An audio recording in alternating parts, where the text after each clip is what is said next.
evening, and whatever happens, I don't know, something happens, right? I'm sorry. Something happens, and you did not write down.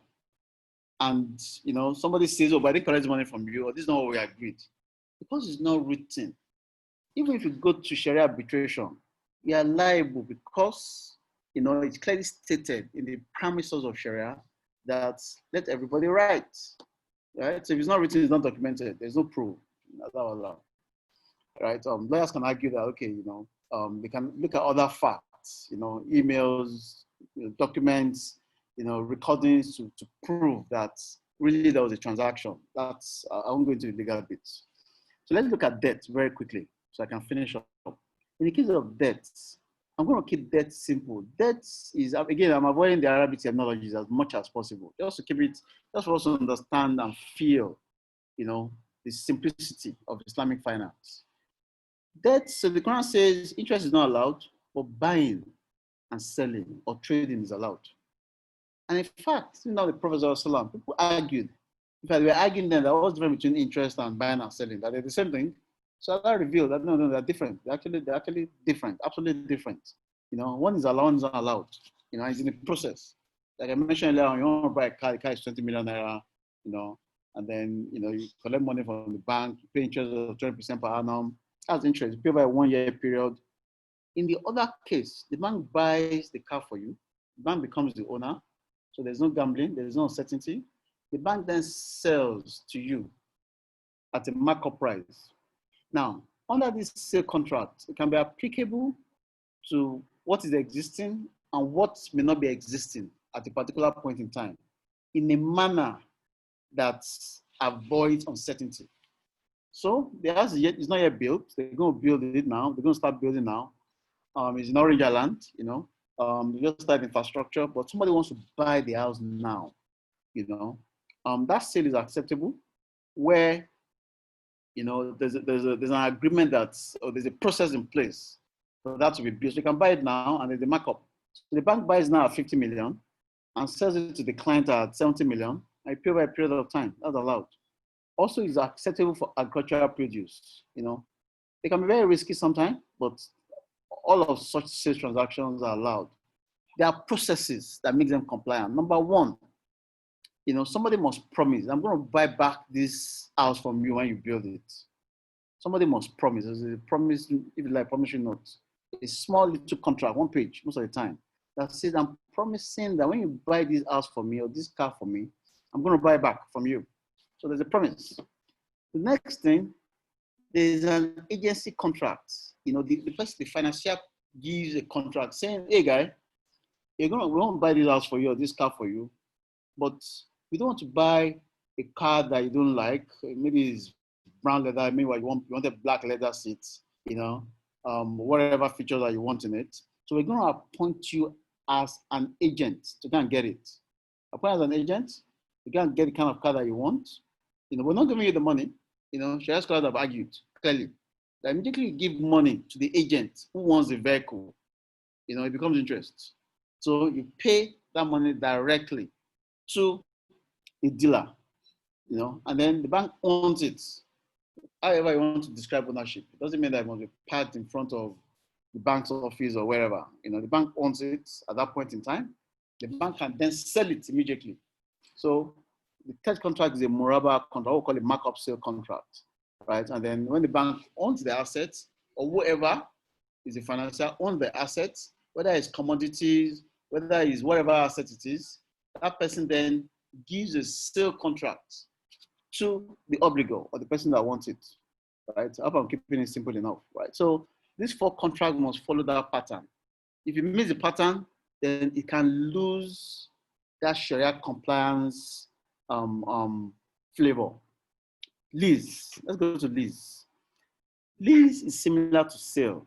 In the case of sale, markup is fixed, cast in stone. In fact, the Prophet ﷺ said, when you agree in a sale contract and you separate, you walk out of the door. You cannot. Sorry, people are sending questions now. So if we can get to like the interactive session. Okay, love it. Okay. Okay, so let me leave sale. I'll take the question. So let me go to lease quickly. In the case of lease, it's similar to sale, but like regular lease, you rent your house out. You collect rentals. The house is yours. In the case of operating lease, in the case of finance lease, the person wants to own that house. It's a lease that ends with ownership. But those contracts are separated, right? So let me keep it simple. For services, agencies, somebody just simply says, hey, guy, I'm appointing an engineer to go and buy me a car or go and buy me cassava, wherever, just basically agency, Again, there are ways we can structure it within real financial setting. So let me leave it there. And the last one, kafala guarantee. Guarantees are also so acceptable. So in the conventional space, you want a bank guarantee now. They'll tell you 1% for a bank guarantee. In the case of Islamic finance, guarantees are benevolent. They are free. They are good action, just to maintain brotherlyhood, if you like, or sisterlyhood, if you like. So what that means is that if you want a guarantee, as long as it's cash backed, fully cash backed, it's just a piece of paper, a piece of letter saying that, oh, we are guaranteeing the transaction because it's fully cash backed. Scholars have argued that, okay, you can also combine cash and asset together, and that will be acceptable. So let me stop here, and that's all I have. I'll take the question. I can then relate or refer to this slide from time to time. Thanks. Fantastic. Thank you. That was a very, very, very succinct and clear presentation, right? And there's so many questions. I even have some questions of my own. So you know how you spoke about you spoke about lending, right? So lending versus partnership. So if I'm giving you money and going to a partnership with you, then that's halal. But if I'm just lending the bank money, so if it's solely a money transaction, right? Then that's prohibited, right? And I then argue that when I put my money in a commercial bank, right, that is because the bank will be going into a partnership at some point on my behalf, right? Can I argue that that is where my own interest is coming from? When you say commercial bank, is it conventional commercial bank? Or is it an Islamic bank? Like a deposit money bank, not an Islamic bank. Okay, so if you keep your money in the bank will keep your money in T-bills, in other securities that are interest-based. Now, because they're keeping your money in other instruments that are based on interest, it means whatever they're giving you back, no matter how small or big or large it is interest in a commercial bank, right? And that's why for the Central Bank of Nigeria, they've set up processes, for you to be able to do alternative finance or non-interest finance or Islamic finance. Right? You must meet up all of those steps before you can be able to do those ones, And then on the other hand, you must also be able to, such banks are then able to invest in instruments or portfolios or investments that meet Sharia rulings. Like I said earlier on, Sharia governance is an integral part of Islamic. So they keep your money in a conventional bank and they give you some kind of return. They use the money for business, but the process in that business is interest-based. They're giving your money to somebody that wants to buy 20 trucks, and they're earning interest. The guy is paying them interest for the use of the 20 trucks. So whatever they give you is interest. I don't know if I answered your question. Yes, you did. Yes, you did. It's clear. I mean, I guess the difference from the 20 trucks, if it's a halal investment, if the truck business were to fail, then the loss will be shared by the bank. And no, apart from the loss, so if it's a non-interest bank, they can still buy the same 20 trucks, right? But the process, will be Sharia compliant. So they'll buy the trucks and then lease it to the customer, and then it becomes compliant. So it's the process that makes it, and that's why even under Islamic banking, we always have what we call the internal Sharia advisor, on ground, or the internal Sharia auditor, and the Sharia compliance team to make sure that, apart from the Sharia board that is kind of external, to make sure that the processes, so it's the process that makes it compliant. Just like you kill a chicken, the halal chicken and the haram chicken. One is just the process of killing it. That's the difference. Yes. So, yeah. Yeah, they understand. So someone's raising up their hands, but we're not going to allow them to speak yet until we run through a number of the questions that have come in first. So this one, if you can just answer yes or no, so we can go to the next question. Is cryptocurrency halal? Yes or no is difficult. There are various rulings, but let Okay.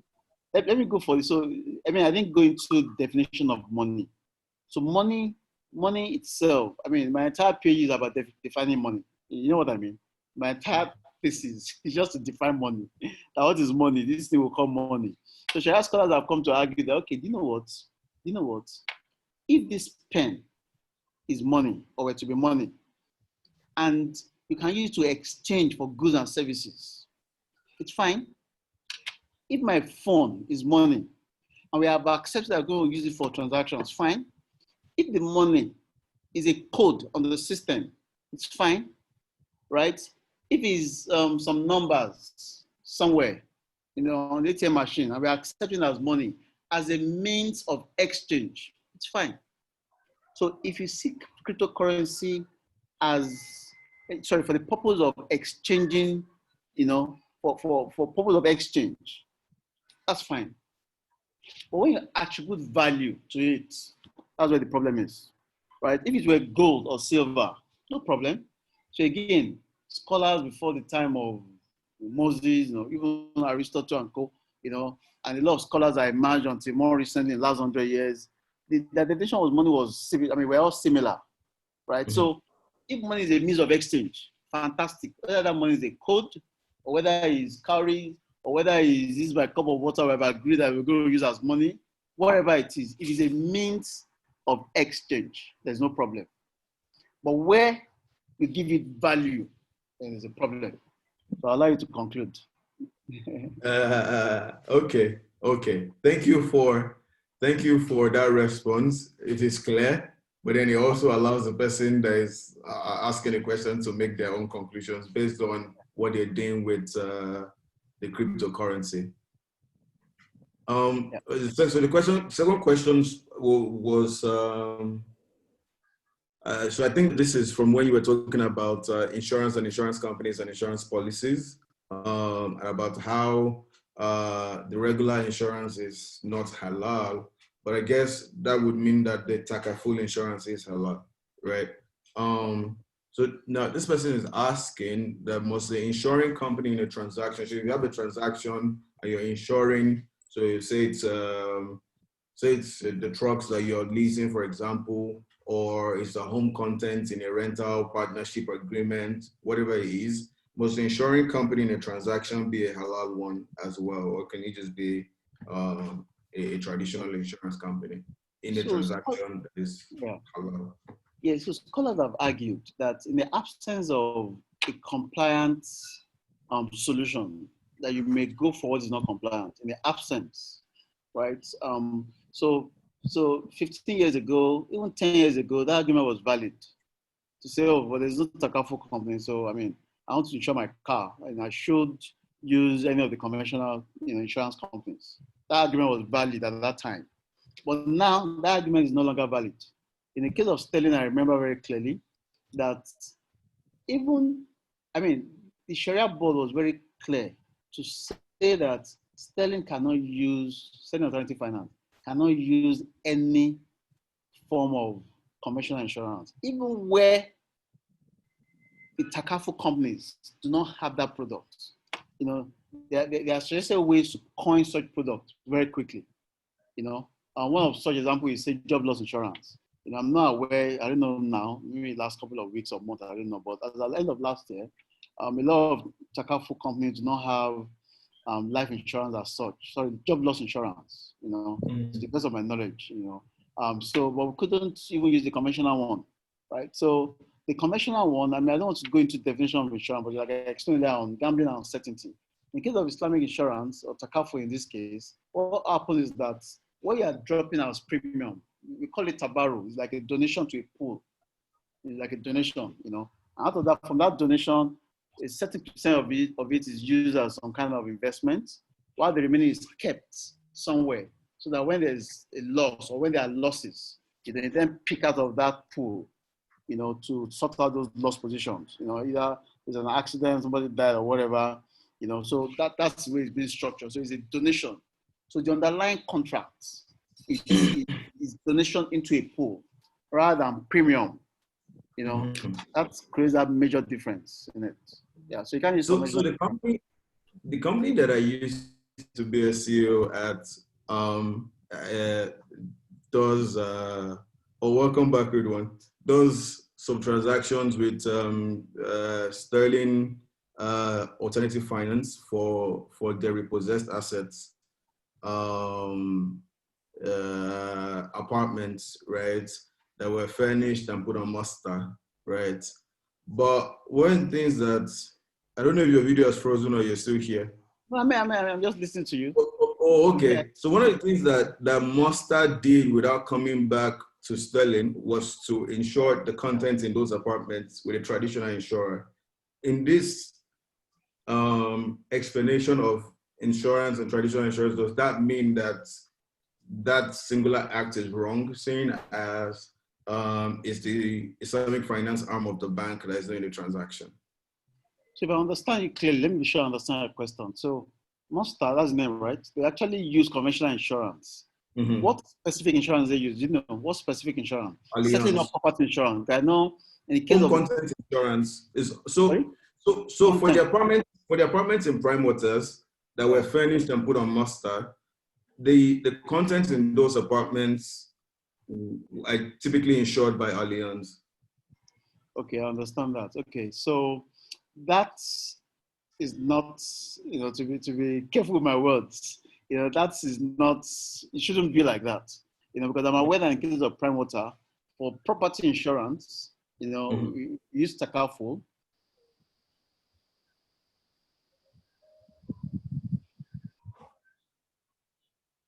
Hello?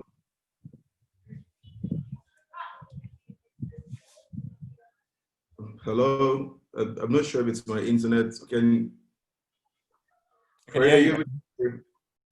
Okay, cool. Yeah. Right. Oh, I think that we might have lost him there. Hopefully his internet comes back. But welcome back, Ridwan. Whilst you were away, Basheer gave you around. Pardon? I've been around. Okay, cool. All right. Okay. So he's dropped off, but I'm sure he's going to be back. His internet, but I still have all the questions that were sent, and inshallah he will answer them once his internet allows him to come back.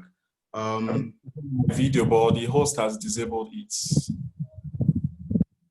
Right. Sorry about that. I'm just gonna.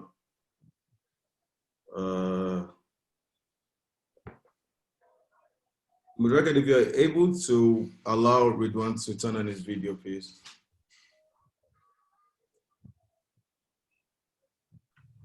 I think you're able to do that now. Yeah, perfect. Right. Sorry about that, guys. Internet happens because we're in Nigeria. So once Mr. Oshodi is back. Yeah. Oh, I think he's back.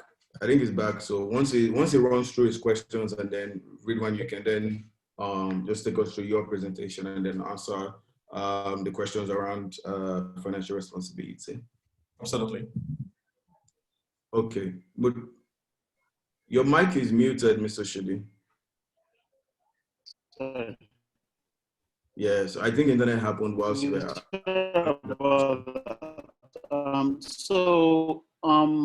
Can you hear me? Yes, but there's a drag. There's a drag. I think you're still having connection. Still? I think the internet is unstable. Oh, really?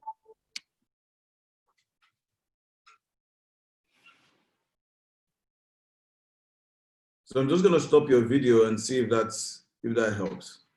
You see me? Am I back?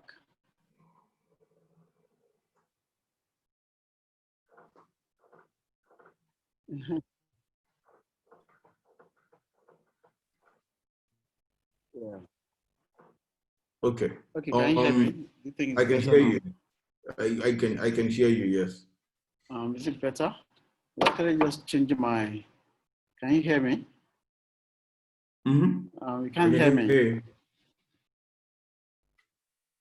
Oh, you can hear me? Yes.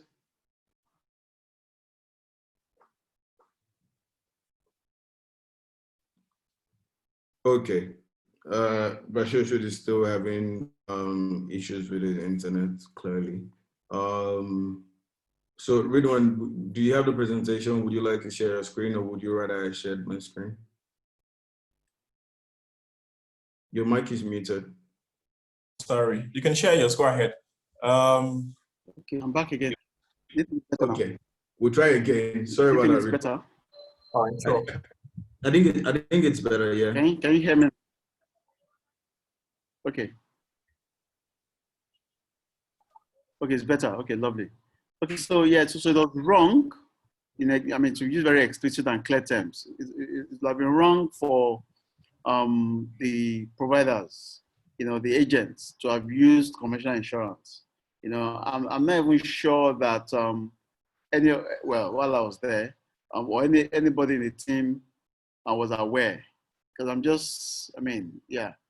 So if they had insured the goods in the units, in the flats, it should have been done by Islamic finance or by Takaful rather than commercial insurance. I think one of the guys in the audience is internal Sharia auditor or advisor. I'm sure he's listening. I'll let him know so that they can correct that. Right. Yes. So commercial insurance cannot be used at this time. Yeah. Right. Okay. So the next question. Thank you very much for the presentation. So It was very clear.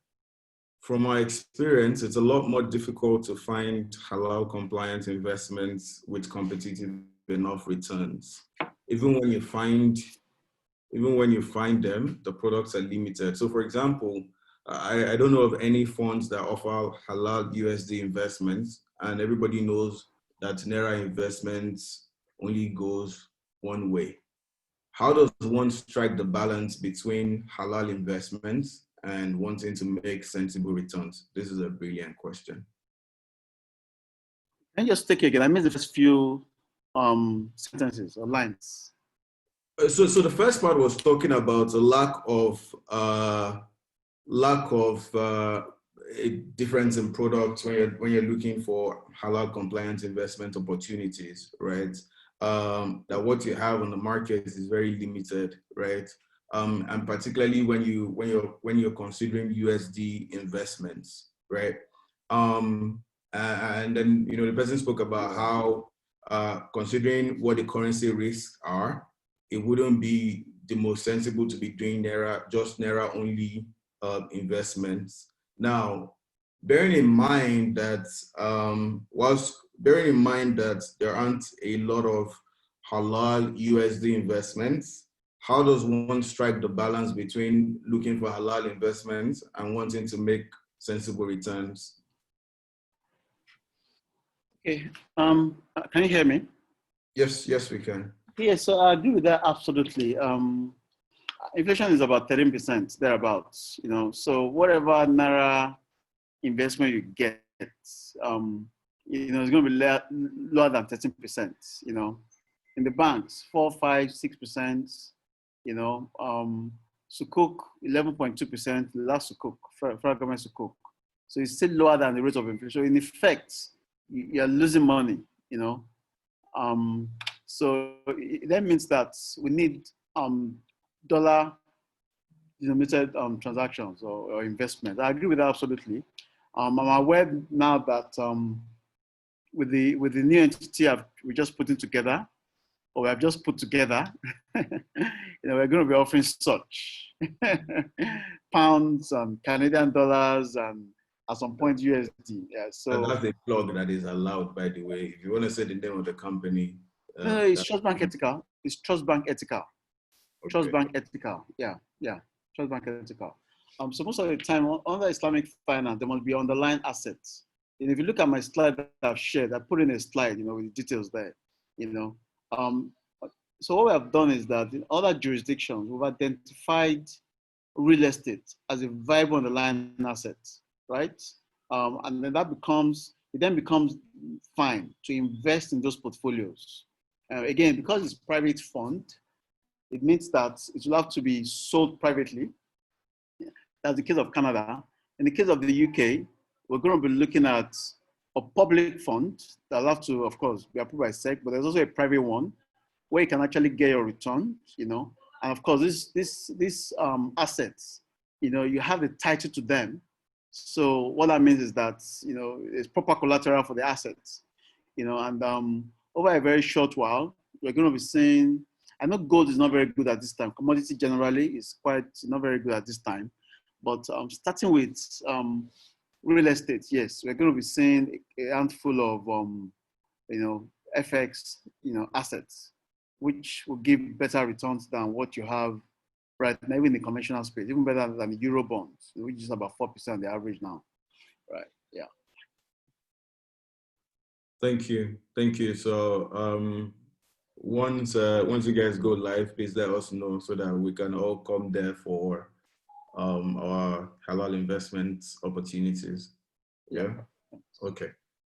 So someone's asking, how best do we approach the central bank non-interest finance? What should we prepare for before going to the bank? So I guess this question is around documentation for accessing that window. So if I understand the question, so the question is, if you want to go to the bank, what documents do you need? Mm-hmm. Okay, let me start. I was going to actually include a slide that looks at requirements. So again, I must be candid here. I must be sincere, right? So what has happened in the Islamic finance industry in Nigeria in the last 7-10 years is that you've seen cases where those that are not from our faith, when they go into the bank, they are going with, anyway, they use the banks, they are financially included. What I mean is that they use formal financial institutions, right? So somebody from, maybe a certain part of the country, not a Muslim at all, he goes to the bank, he wants to, wants to bring in some equipment, maybe renewable energy, solar and all of that. He wants to bring them into the country. He goes then and says, hey, bank, I have cash in the bank. It's fully cash backed. Sometimes I have 30% of this amount in the bank. I have a collateral somewhere, to secure this facility because it's debt. It's debt I want, not equity, right? And I've done this thing for 5 years or 2 years.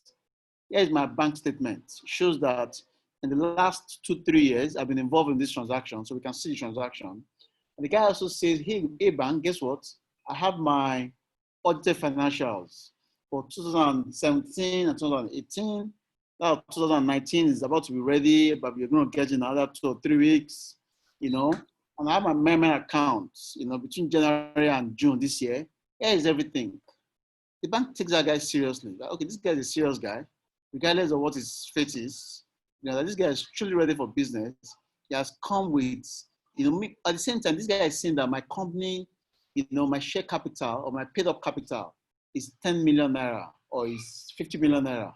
He's not saying my paid up capital is 1 million naira, but I need 200 million to do something. You know what I mean? That immediately shows that, hey, this guy is not ready for business. You know what I'm saying? So generally, the corporate governance, or the governance setting of your company is very important.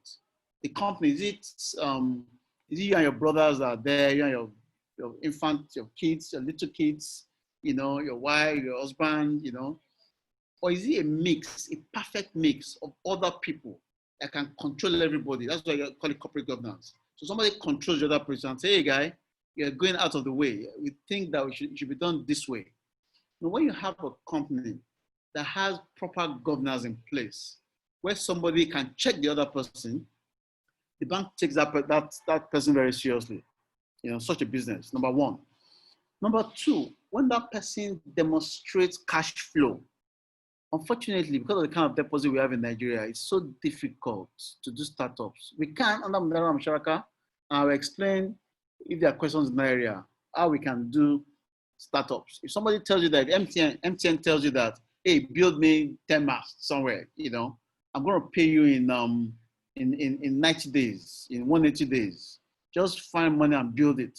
That's not a problem. The guy is doing it for the first time. The guy gets all the people that work for him, and they build this infrastructure that MTN needs, as a result.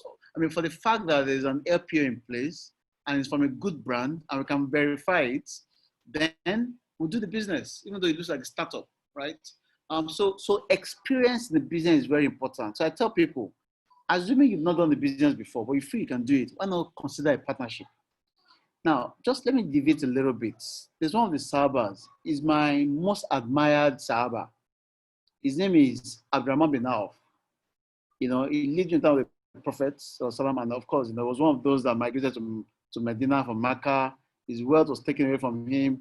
And around bin Auf, they offered him a wife. He didn't want a wife. They offered him a lot of other things. He just wanted to go to the market. Every day, I'm trying to sleep at night. I always think about Ram bin Auf, like, what do you do? How do you make money? What kind of structure do you put in place without any money in his hands? You must have structured some nice trade deals or structured trade deals or partnership deals and all of that. So what I'm trying to say is that even where you don't have certain competencies, but another person has it, somebody else that's got that cash flow you don't have, why not consider a partnership with that person? At least for the first 2 transactions. So you build your profile. If you want to do real estate, for example, and you've never done anyone before, bring in partners that have done this thing before. If you want to import something or export something, and have not done it before, at least for the first to bring in other guys, that can be very helpful, right? That's another part. The second one is, so if you don't have cash flow, expected cash flow, to show, somebody came to me one day in the bank and said, hey, I make X amount every day for my business. I'm like, can you show me evidence? He said, but I ain't got no evidence. I don't keep my money in the bank. I just collect it and I buy more goods.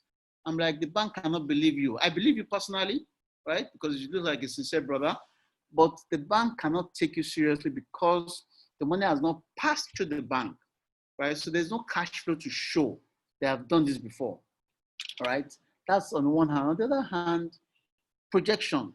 Yeah, so cash flow is what you have done in the past, right? Based on your account statement.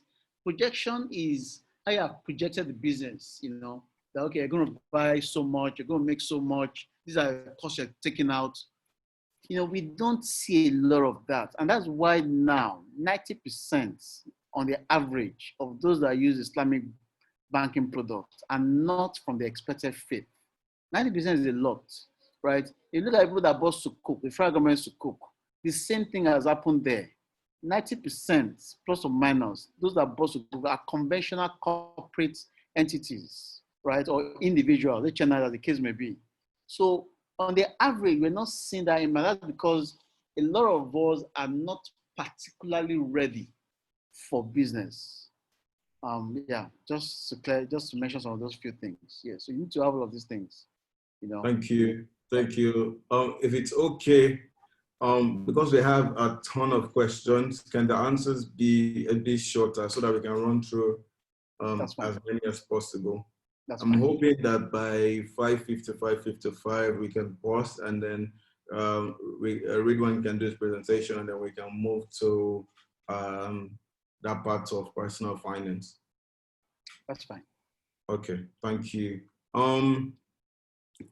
So when you were answering the questions, something popped out to me. But by the way, once we ask the next 2 questions, we will then take anyone that wants to ask, that wants to raise up their hand and ask a verbal question. That'll be okay as well.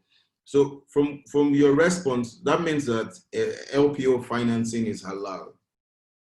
So would you say that companies like Lydia, would them technically be offering halal products? Lydia, so what company is that? I'm trying to pick. What do they do? It's LPO financing. It's a fintech that does LPO financing.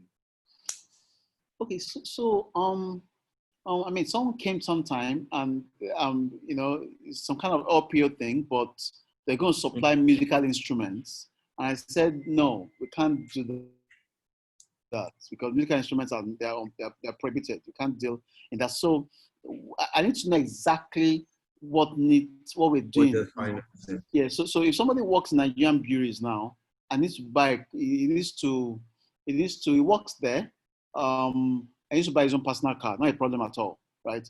But if Nigerian breweries wants to buy pool cars for their staff or for use of their business, it's not acceptable. So while one is acceptable, the other one is not acceptable. You know what I mean? So I need to know the exact item that they're going to be buying. So you can be very specific in the questions. I can take it. Yeah. Oh, okay, okay. One of my uncles once told me when I asked why he was investing in Nigerian breweries that it was his own money that he was using to make Maltina.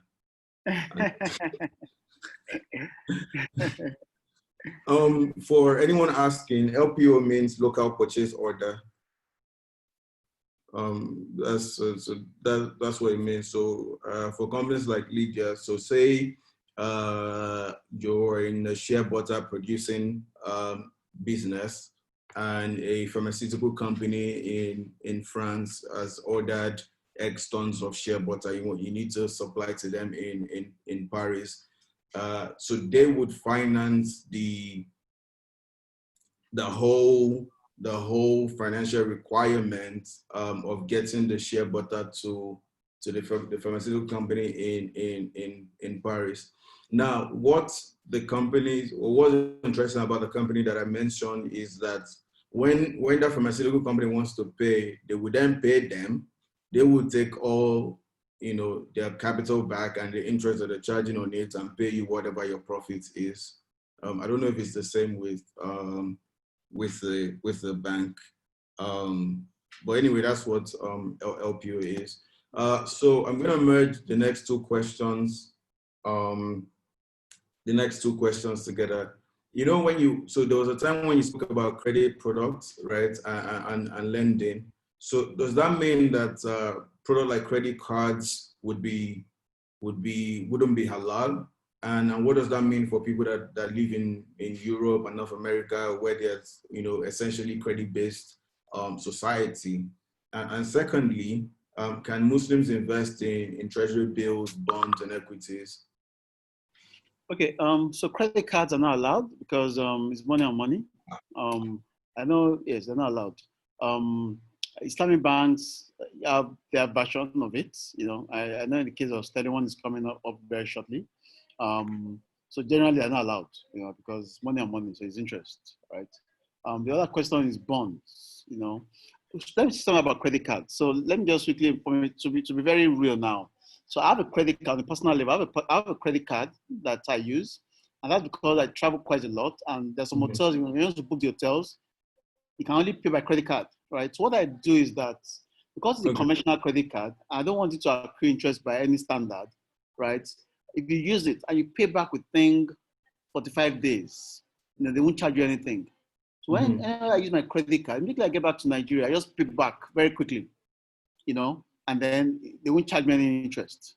So that's the way I personally use the card. So one of the cards that I know Sterling is coming up with is such that you pay at the end of the month, right? So there's a card, you can use it, but at the end of the month, after every 30 days you pay, or they just debit your account. That's fine. You know what I mean? So that, because we need credit cards in reality.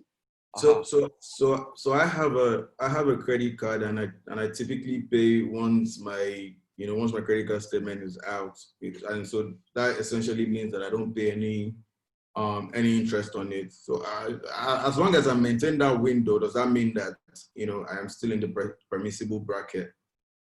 Okay, yeah, I mean, in the absence of proper credit cards, yeah, like I mentioned, yes, that would be fine. Allow, to use it and pay back very quickly before they charge you anything. And that's what I do myself. Of course, what that has done is I motivated us in Sterling, while I was in Sterling, let me put it that way, to quickly come up with something similar so that people can benefit from it. Yeah. Now, the other question, bonds, treasury bills, they are not Sharia compliant. They are not. They are interest based, so you can't invest in them. If you have money in them, is it shares, conventional shares? Most shares, except the shares that have passed through, in case of Nigeria, the Lotus Index. They've created an index. out of 16 shares or 16 equities, very small universe. By universe, I mean a list of companies. The last time I checked, which was just a few days ago, or sorry, about a month ago now, there are just about 4 companies under that universe that is performing well. So the size of the Islamic equities market is rather tiny, unfortunately. Yeah, so again, with the new thing I'm trying to put together now, we're going to give people opportunities to buy foreign shares, right?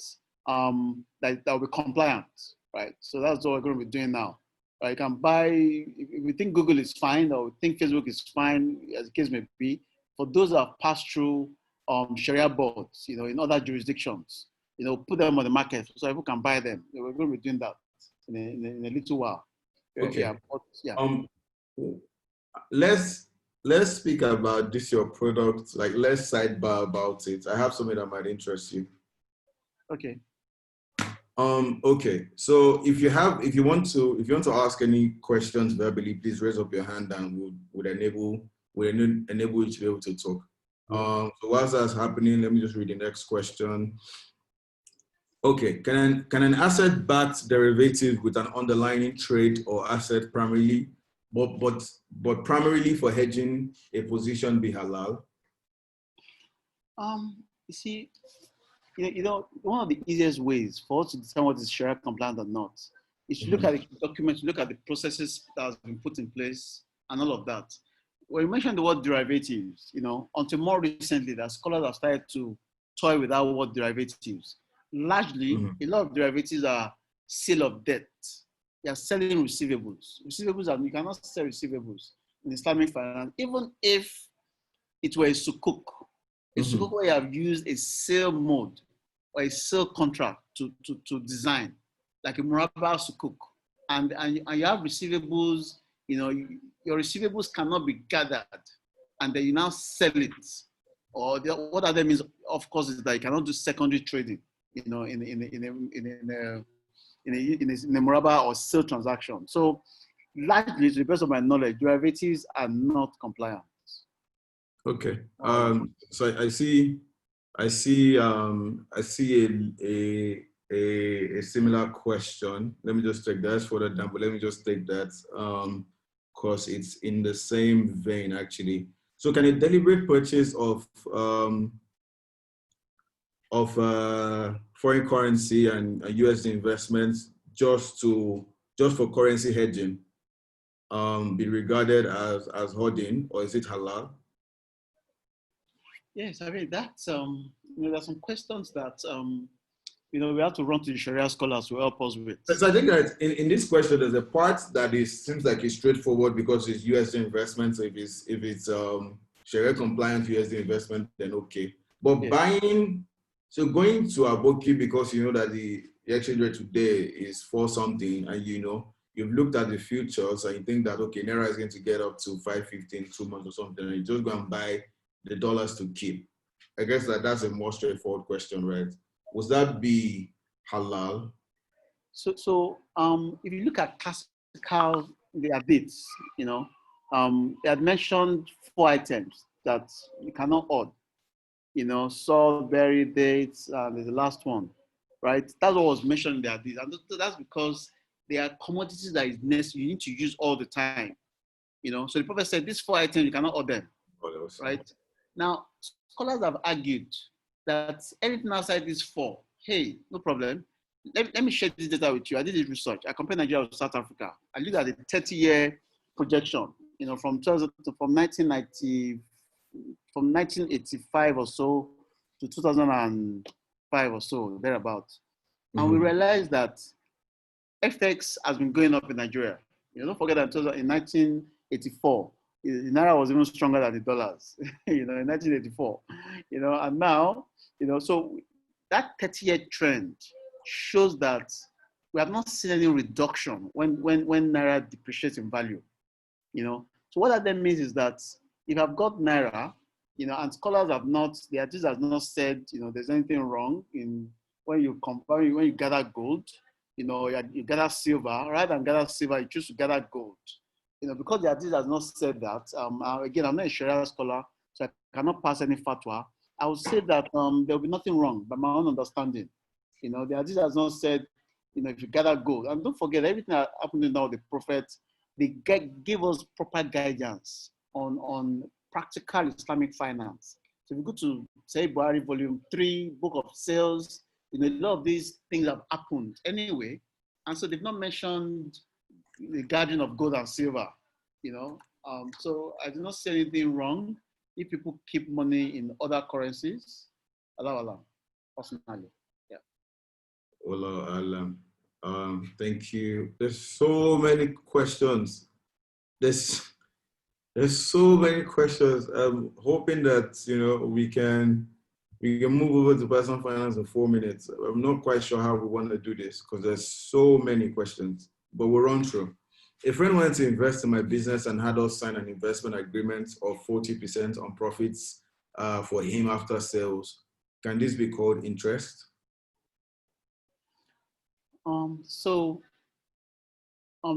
Like I mentioned earlier on, there are different ways around it. You know, okay, we're going to buy this thing for, you know, 100 naira, you know, or buy for 18 naira, whatever, you know. But when you make your 100 naira profits, you know, my share of profits, you use ratio now to say, okay, I want 40% ratio, 40 to 60. You know, whether the profit is 100 naira, we're going to share 40-60. If it's 80 naira, we're going to share 40-60. If it's 1,000 naira, we're going to share 40-60. If it's in ratio,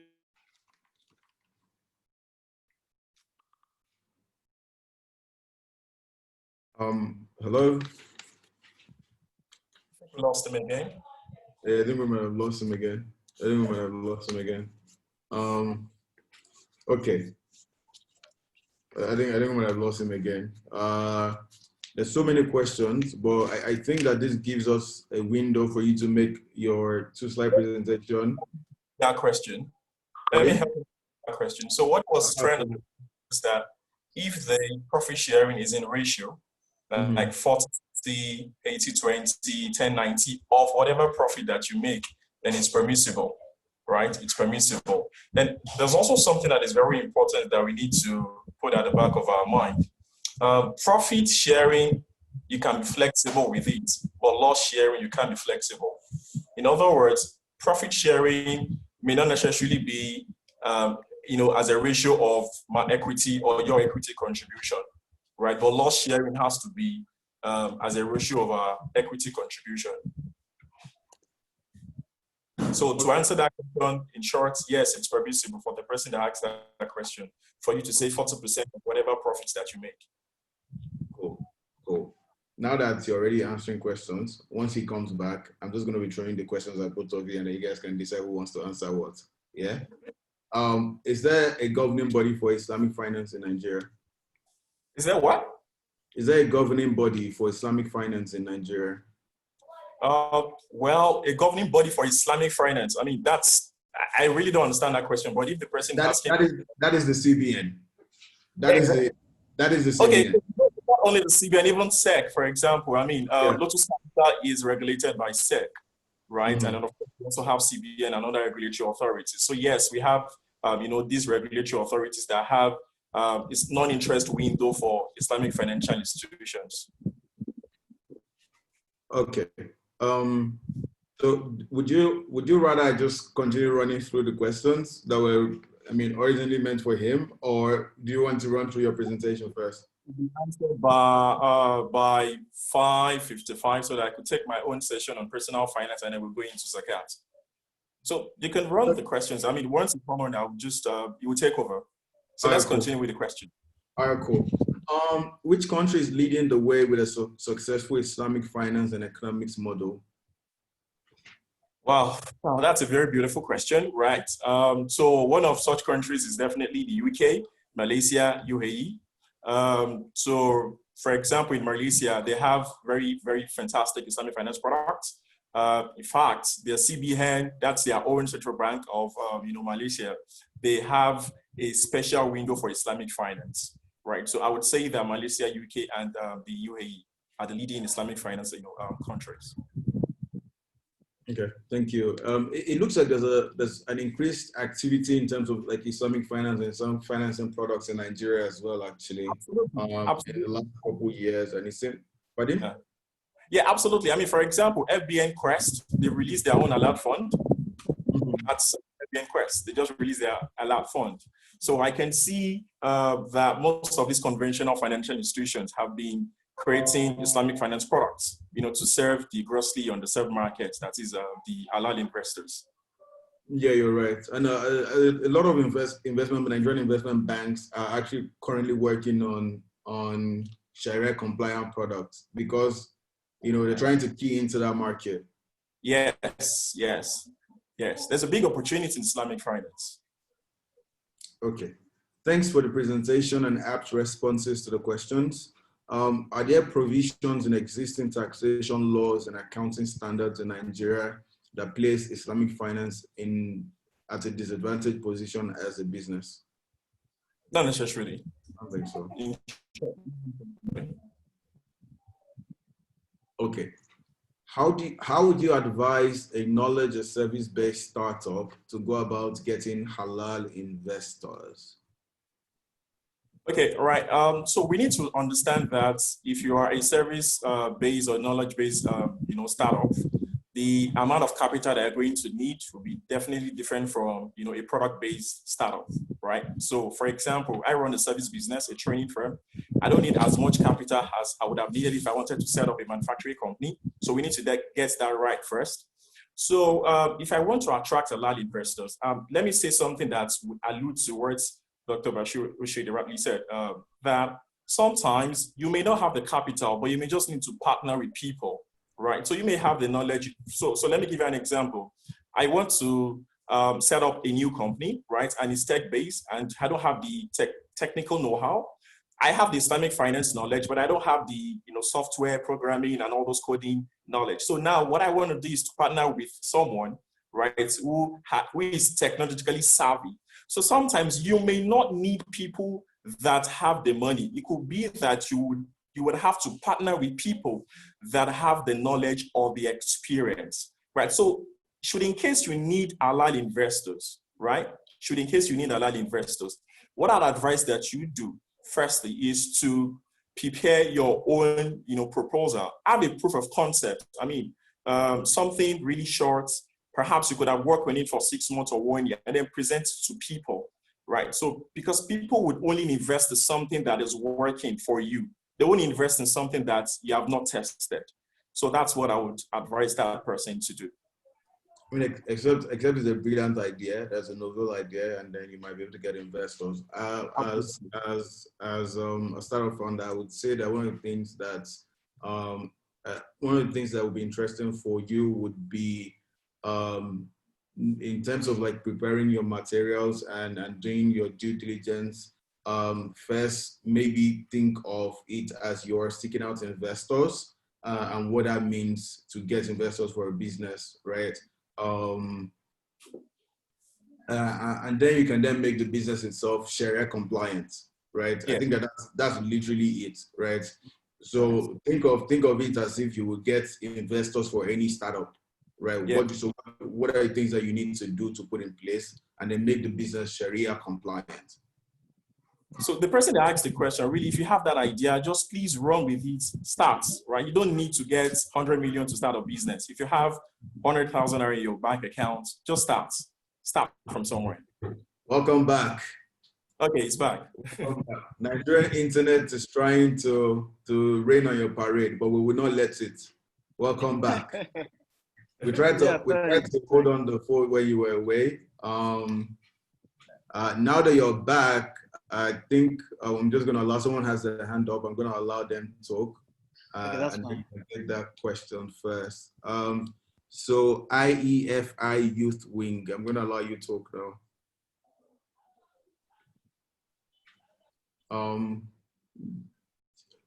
So I think that this person represents an entire body. I've allowed you to talk. You can unmute your mic, IEFI Youth Wing, and you can ask your questions.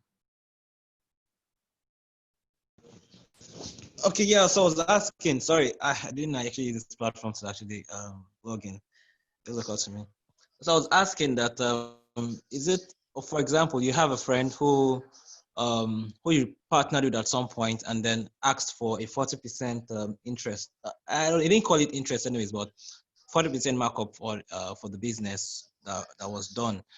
And it was, so eventually the business kind of like, it didn't yield up to the expected amount of money, but eventually he insisted on having his 40% markup.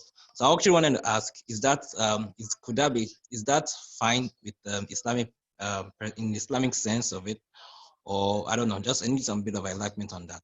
Thank you. Okay, thanks. Let me take that question. So, like I said, money on money is interest, right?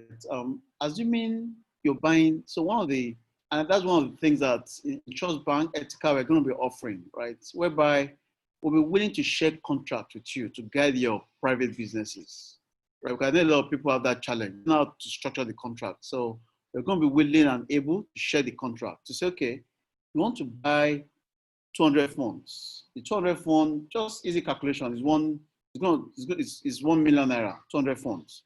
Now, if you buy these 200 funds for 1 million naira, we're going to sell them for 1.3 million naira. We're going to make a profit of 300,000, right? That's the deal. On the base of that deal, on the profit on top of it, you now agree on a ratio, on a sharing ratio, on the 300. So you have your money back. Assuming out of that 1 million, you get something out of it. Well, you get your money back, of course. From the 300,000 naira, which is the profit, is what you then agree on to say, okay, this is what I'm going to have. Now, if you structure, in the case of a Muraba, assuming you're sure, somebody says, I'm buying these funds from you for 1.3, confirmed, everybody knows that. And it's written, and the person has agreed.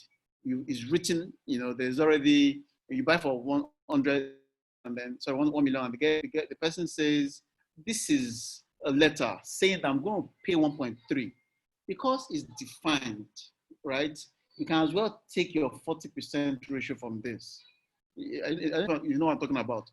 But if it's a clean partnership and the profit is 1.1 rather than 1.3, then you take 40% ratio of that amount. You cannot predetermine, except in case of Muraba, markup sale, right? In case of markup sale, in case of lease, sometimes we can actually say, okay, based on what has been agreed, I'll go to my lab, buy the car for 20 million. I'm selling it to you for 15 million or 25 million. Agreed, no problem, right? But where you're doing, the income may not be fixed, and you have to go for a ratio rather than a fixed amount. A fixed amount will make it non-compliant.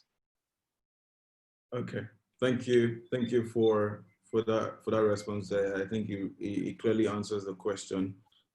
So what I would want us to do now is to go through Ridwan's slide, and then we'll then go back to us asking and answering the questions, if that's okay. So that we run through Ridwan's slides in 5 minutes, and then we have another 20-25 minutes just for question and answer.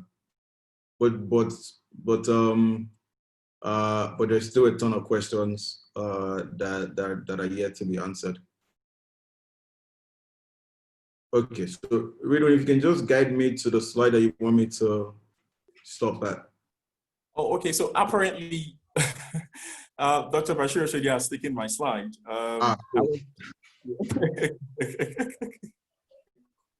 Cool. So I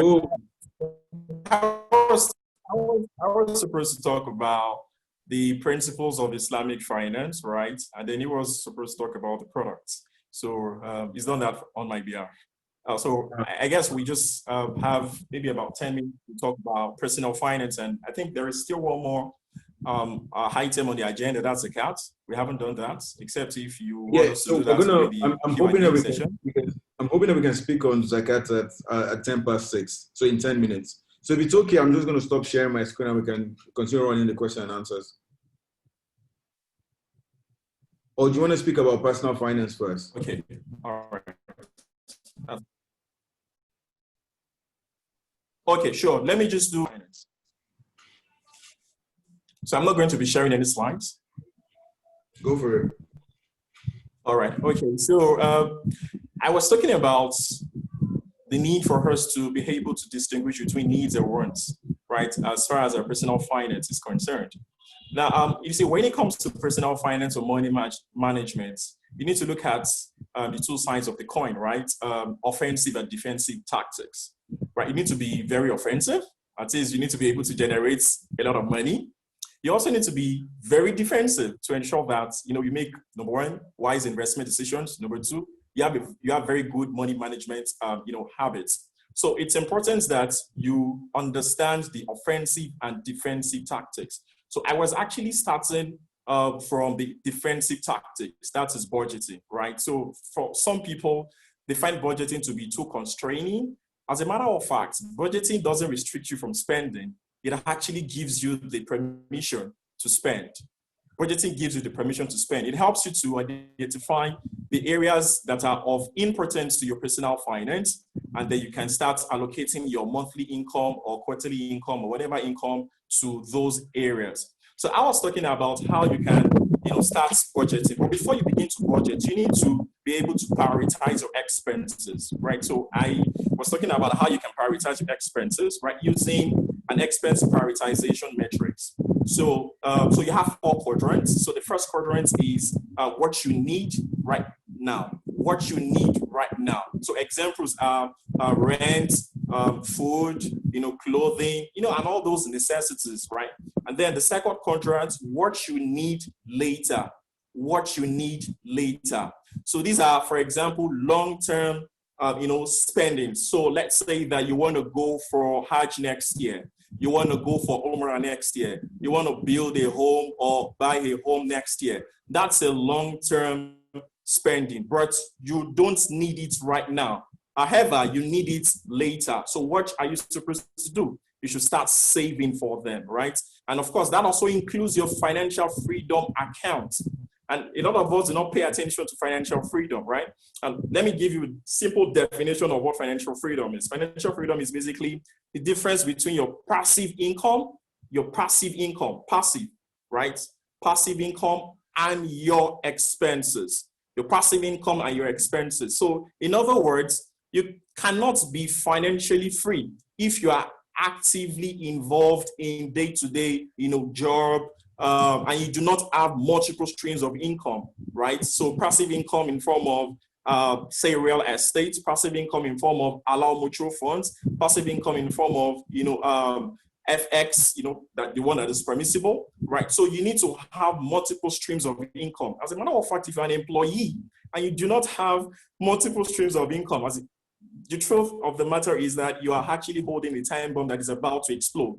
If you do not have multiple streams of income, a lot of people give excuses that, okay, where I work from 9 till 9, right? I mean, officially you're supposed to work from 9 to 5, but you work from 9 a.m. to 9 p.m. So you don't have time, for other things. But I mean, with digital, you can start creating different products, right? You can start creating different services, right, to sell to people online. A lot of people have left their 6-figure, 7-figure, 8-figure paid employment to start something on their own, right? Although they started when they were working. So if you're an employee, I'm saying this to you right now, please create multiple streams of income, because what is going to guarantee your financial freedom or your journey to financial freedom is having passive income investment. And passive income investment could come from business income as well. I'll give an example. I mean, we've been talking about investments in FX, investments in any of these financial institutions. But do you also know that you can begin to look at businesses, right, that are managed by people that that are competent, people that that are of high integrity, and you can begin to buy a pharmaceutical store, right? You bought a pharmaceutical store. Guess what? He's not even a pharmacist. You understand? I mean, people do this. So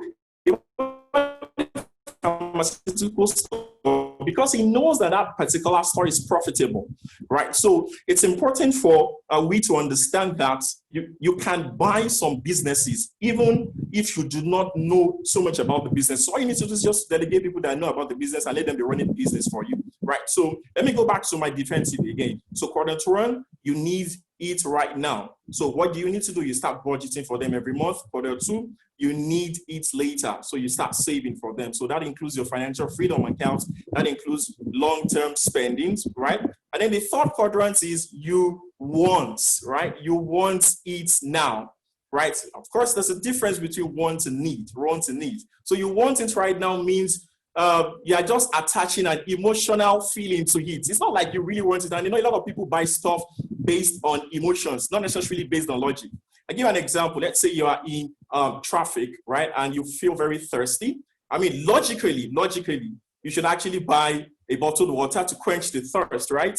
But a lot of people emotionally will buy a Pepsi or a Coke. As a matter of fact, after taking the Coke, you will still want to buy the water, right? So people buy based on emotions. They don't buy based on logic. You need to understand that. Sometimes, yes, you need to let the emotion take. You don't allow the emotion to take control of you, but you just need to know how to manage your emotions. So when you know that this particular expense that you want to incur is a want, right? And a want that you want right now, you need to ask yourself, okay, should I buy it? Should I not buy it? And then the last quadrant, so that I don't overshoot my time. You want it later. You want it later. Now, for each quadrant, let me give you percentages that you can attach to them. So the first quadrant, your necessities. You shouldn't spend more than 50% on your necessities. You shouldn't spend more than 50% on your necessities. Those are the expenses that you need now. Now, even, in your necessities, rent, for example, should not be more than 25% of your monthly income. Rent should not be more than 25% of your monthly income. I mean, I was on Uma TV during, I think early this year, and the presenter was asking me a question. What about someone that rents 30,000 naira a month, right? So what do you want such people to do? And then this person is living in a two-bedroom apartment, and the person is paying maybe about 300,000 naira a year. The question is, why do you really have to be living in a two-bedroom apartment paying 300,000 naira a year? Again, you need to prioritize. There will be a time when you would have to survive. There will be a time when you are going to move from survival to growth. There will be a time when you are going to move from growth to freedom, and then there will be a time when you are going to be wealthy, right? So it's just for a time, right, to be able to manage your expenses. So quadrant 1 is 50%, and then the quadrant 2, that is the one that you need later. You can attach about 35%, to that quadrant. So I'm talking about your financial freedom account. I'm talking about your Umrah, your Hajj, and all those long-term spendings. And then the third quadrant, now we have 15% left, right? So the third quadrant you want now. I'll give you an example of what you want now. You want to buy a brand, right? Like Nike, a Versace, or Adidas. Do you really have to buy an Adidas? Can you go for a generic brand? Stuff like that. So you can attach a 10% to your wants now. And then wants later, well, you can attach the remaining, 5%. So 50 for necessities, 35 for, what you need later, and then 10 for what you want now, and the remaining 5 for what you want, later. Please, I hope you get the distinction, right, between need now, need later, want now, want later. They're very, very important, right? Okay, so that's defensive. Then an offensive. Okay, so this is your ability to be able to generate income, right? You need to develop. All right, sure. You have a question? No, I have 1 more minute, and then we have to go back to the question and answers. Okay, okay. Okay, so you're offensive, right? So you need to be able to generate enough income, right, to ensure or accelerate your journey to financial freedom. So the first thing that I would advise anybody listening to me to do is to develop a high income skill. A lot of us actually are looking for external investment opportunities out there, but we forget that we ourselves were investments, right? I need to invest in myself, right? I need to be able to teach people what I know. I need to be able to develop products. I need to be able to set up a company and all those things. This requires huge capital, right? So you need to invest in yourself, right? And then of course, you also need to look for a vehicle. For me, I invest in real estate, tech, and commodities. I don't do stock markets because, not that I don't understand it, but it's just to, I think I'm out. Hello, can you still hear me? Hello, can you hear me? I can hear Hello? you. I think that's I can hear you. I can hear you. sharing the screen. Oh, sorry about that. I can hear you though clearly.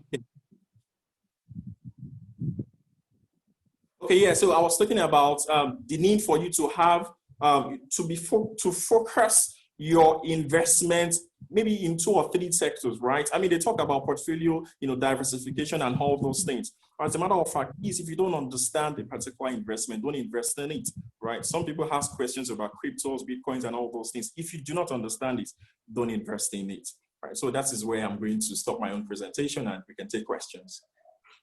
Thank you for the interesting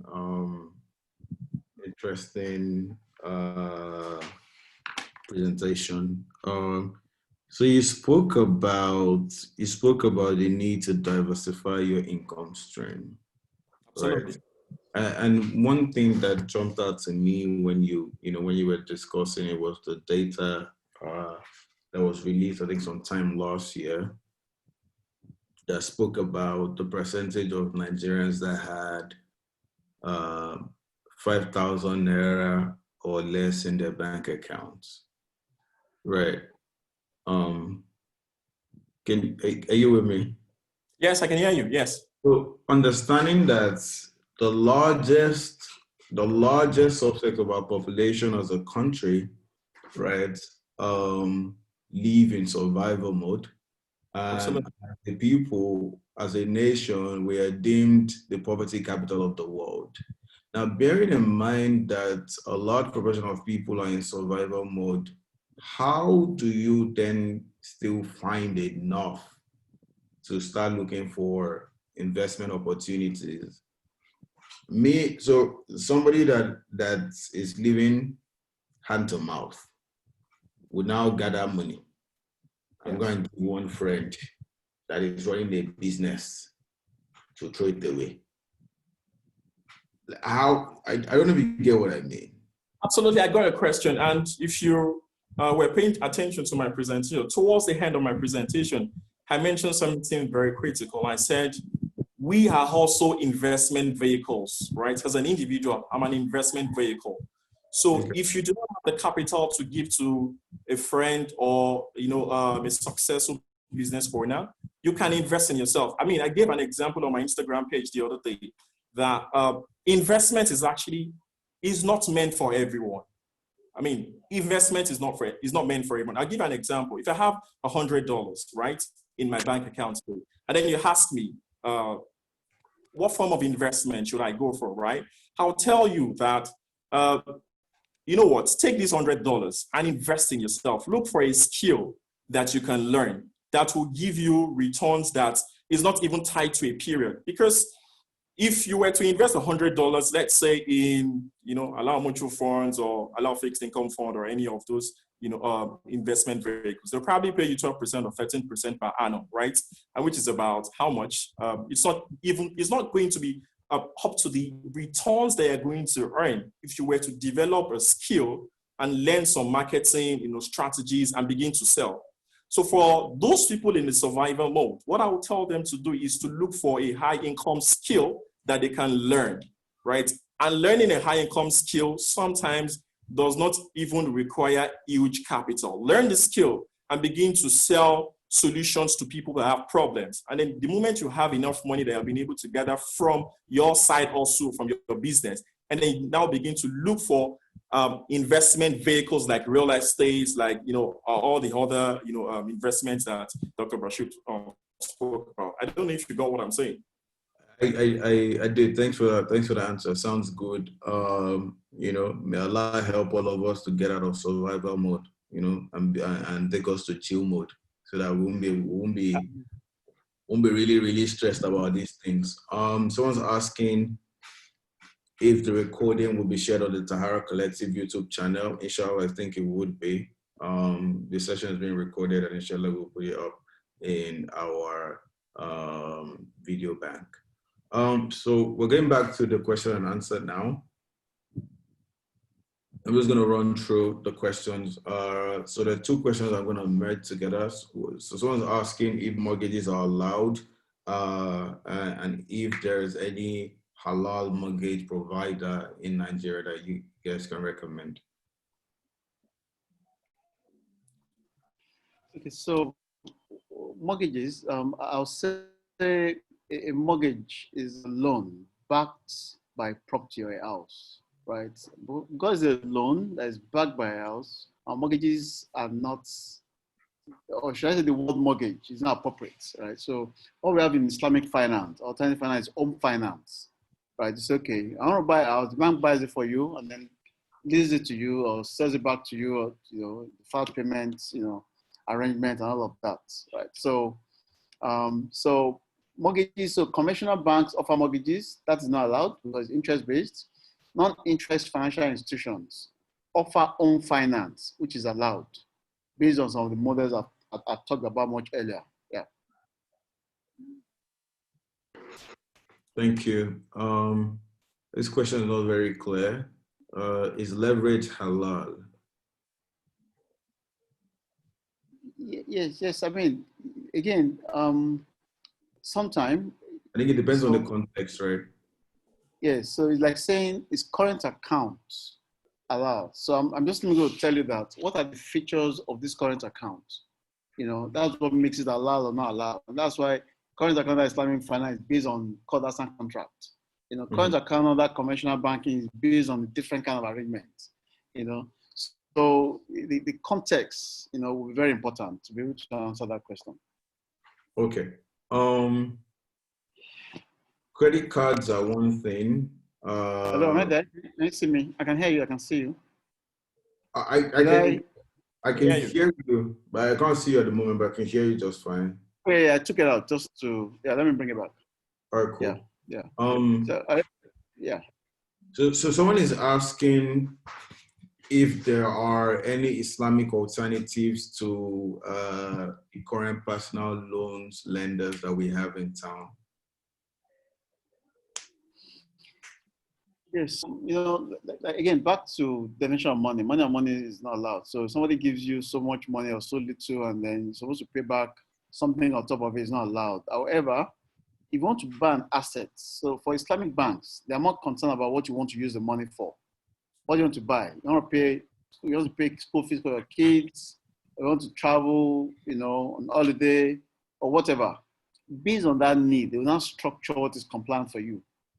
It's as simple as that. So you can't just go and borrow money and pay interest, but you need to go to an Islamic bank, a non-interest financial institution, and say, this is what I need the money for. I want to pay hospital bills. They cannot say they can do you a service ijara, a service lease, if they have it, or I want to buy a car, I want to drive a car. They then do you a lease contract or a dimension partnership or a sale contract, as the case may be. So it has to be specific. Yeah. Okay. Thank you very much for that response. Someone is asking. Are you there? I'm here. Can you hear me? Hello? Yes, we can hear you. Can you hear me? Can you hear me? Okay, I can hear lovely. you. So I think I'll go to the next question now. Yeah. Okay. Did you get my answer to that other question? Yes, yes, we did. I don't know if you got my answer. Yeah, lovely. Next one, please. Someone's asking where can we compare and see which stocks are entirely Sharia compliant. So I guess this person is looking for indices, Sharia equity indices. I think the Lotus one would be. I think that's the one to go and look at. Sorry, I didn't get the question. Sorry. Could you come Where again, to see Sharia compliant stocks and compare their performance?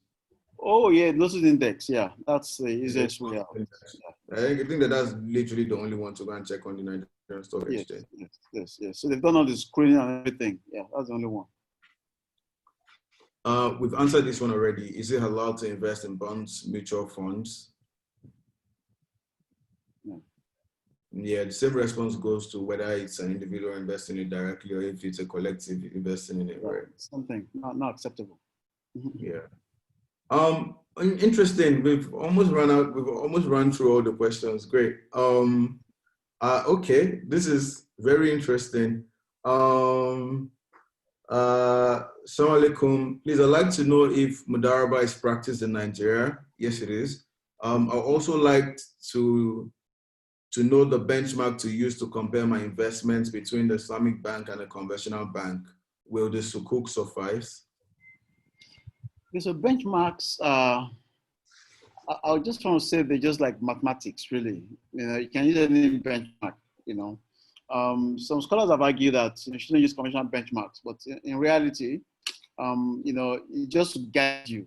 So even if I want to collect money from Islamic Development Bank right now, they're probably going to be using the US swap rates, you know, or LIBOR or something, you know, whatever that means, you know. So it just kind of benchmark, even though I know that a lot of people are also developing a lot of things. So just think of it this way. I come to the market with a new product, you know. I'm not going to say I want to ignore the rates in the markets. I want to look at what the conventional banks are offering, what the non-interest banks are offering, and what, say, federal government is offering for sukuk. I'll then say, okay, because I want a lot of customers come my way, I'm going to increase it by 200 basis points, or 2% or 3%. Everybody can come to my side. You know what I mean? So, there's nothing wrong there, you know, where you're guided by such trends. What we call U-curve. Yeah. Okay. Thank you for that response. So there is a question here that is, well, a concern being raised. So it reads, I'm a bit concerned with the answers that suggest that compliance is a matter of structure. I'm beginning to feel that almost anything is permissible if properly structured. Am I correct to assume this? Yeah, like I mentioned earlier on, what is prohibited is money earned or money received on money itself. You know, so the reason why a lot of people that are not from our faith use Islamic finance is because they think they like the structure. So immediately you take money away from money.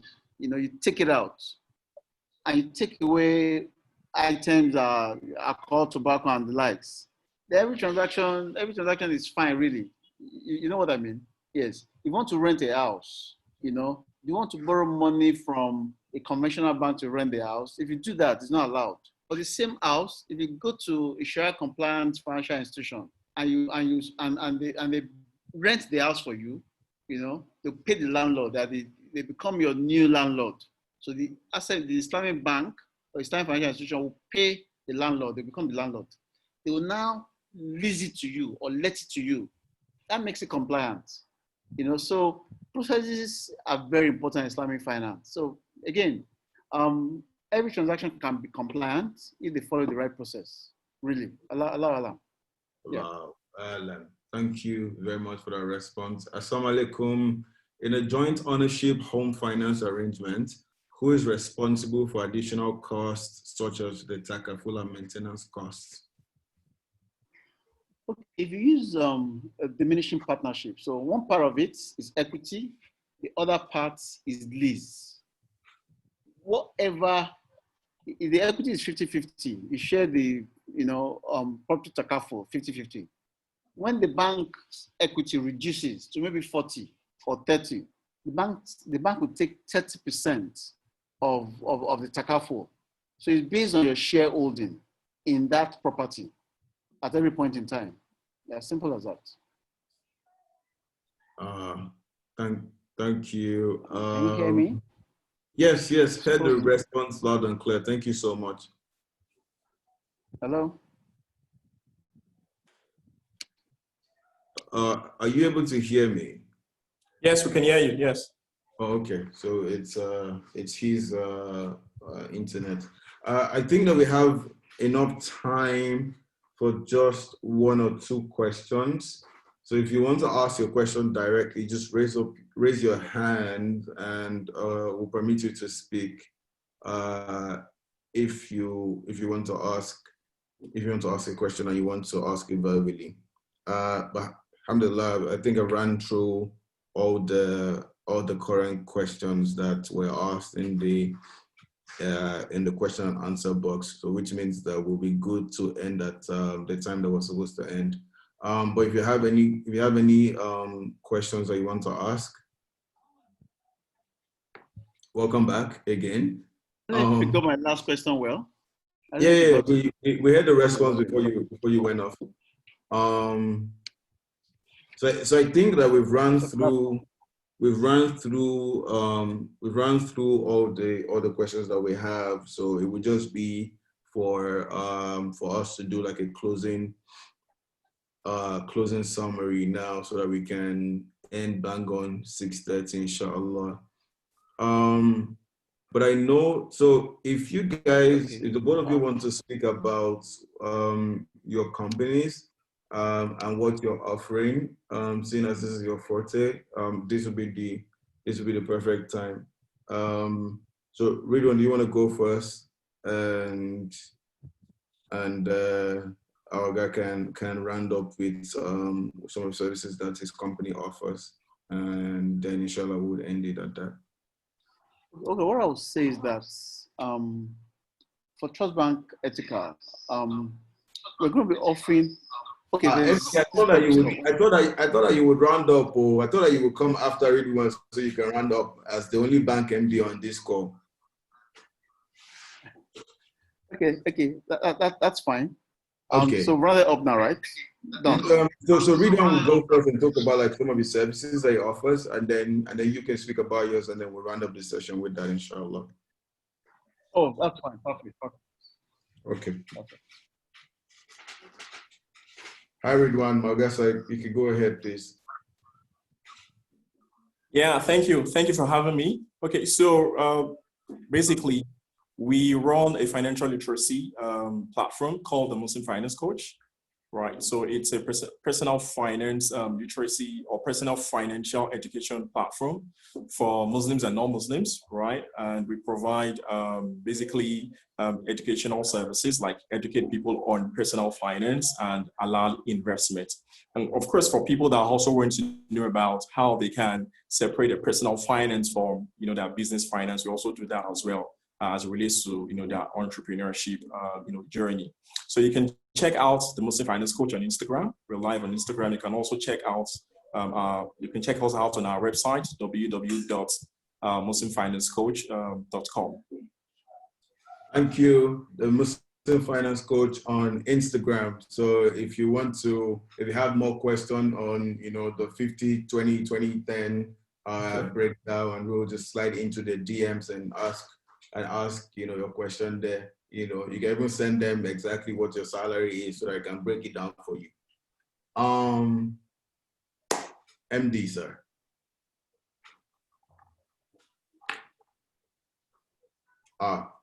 I think wait, did he drop off again?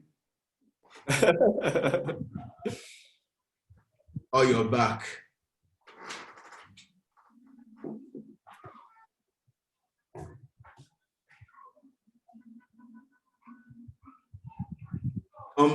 Can you hear? Basheer? Okay, no, that's fine. Okay. Okay, so what I would just say is a lot of people don't have contracts that they want to use.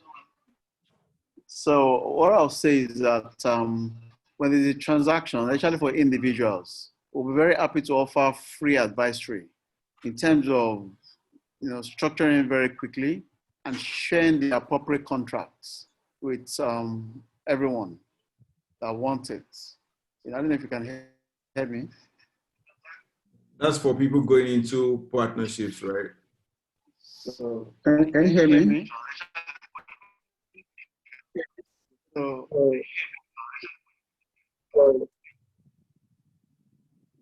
So you have two devices connected to this session at the moment. I'm here. I said to use my phone as a backup. Oh, okay. Cool. Yeah. We can hear you now. Please go on. Okay, can you hear me? Mm-hmm. Okay, lovely. So you can offer contracts, all people. Then for those that want guidance on zakat and the kind of investment that they need to have, so they can be, if you like, zakatable, we can actually help put that together for free at this time. Whether you're getting zakat from your real estate investment or proceeds or rent, if you like, or from profit from transactions, or is it going to come from your salary? Some scholars have argued that sorry. They can pay zakat from salaries, or is it going to come from your investment account? And such accounts are you to put in place. We're going to help structure all of that. So for those that, if you like, are customers, even if you're a customer, you really want us to help you structure something. I think it would be nice at this point so that the knowledge we can spread the knowledge of Islamic finance from a practical angle very clearly. I think I'll just leave it simple. Again, for FX transactions, investments, we should also be able to offer that. So I think I've shared my details in the slides that I sent. You can contact me. I can. There's a team of other people, right? We can actually help find these solutions in good time. I think I'll just keep it simple. That's what we're going to be offering. Then again, as we go on, if there's anything that is not clear at any point in time, maybe in a particular transaction, just reach out. It's not going to cost anything to find a good solution. Thanks. Okay, I think that your internet, I think we might have lost you, but so the general gist of it is that you can reach out to Trust Bank for all your investment and financial advisory at the moment, and they're currently offering some of these services free of charge. Can we get Trust Bank's details, please? Mudraka might include it in the email that is being sent out, where we send a link to the recording of this video. Tell you what, just give me 2 seconds and I might even be able to drop it in the chat box. Just give me 2 seconds to find it. Well, Mr. Oshodi and Mr. Sanusi, I want to thank you very, very much for granting us your presence and coming to educate us. I know that, like me, many of us are now better informed with how to, literally get our coins up in the halal way. I've learned today that we're not necessarily, or we're not even at a disadvantage just because we're trying to earn right or earn halal. And there are many windows for us to structure investments in ways where we actually make good returns, and still don't go against the Islamic rulings, So on behalf of the Tahara Collective, I want to thank you very, very much for coming to, to share your knowledge with us today. We pray that, Allah continues to increase you in rank and in knowledge and make all the information that we have heard today beneficial for all of us. I'm just trying to run through my email now to get the details for Trust Bank for the people asking in the chat. Just give me 2 seconds. There we go. So once I drop this in the chat, that would be the end of the session, inshallah. Thank you so much for joining us today. I think the next time we'll be gathered will be for our virtual khutbahs on Friday, inshallah. So I have dropped the website. I'm also going to drop their contact information. So thank you very much, everybody. Assalamu alaikum wa barakatuh. I'm going to drop off now. Mudraka, can you please leave the session on for like another 5 minutes, just so that people have enough time to copy the information that I've put in the chat box. Mr. Oshodi, Mr. Sanusi, thank you so much for your time today, and thank you everybody for joining us. Assalamu alaikum wa barakatuh. Yeah, wa alaikum salam. Ibrahim, my details are not. Just look at the last slide. I think that's where I have my email. So you can include mine too. Apart from two others that, yeah. Okay. I'm gonna put your, okay.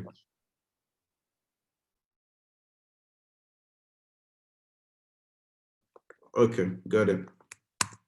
I've put your email address. Do you want me to put your phone number as well? Yeah, it's fine. That's fine. You can share it. Okay. So I've loaded all your information there. Okay. Mudrakat is also saying that everybody will get it with the slides because we plan to share the slides with everybody. So, so if you're unable to copy it now, don't worry about it. You'll get it with the slides, inshallah. Anyway, have a good evening, everyone. Assalamu alaikum wa barakatuh. Yeah, wa alaikum salam.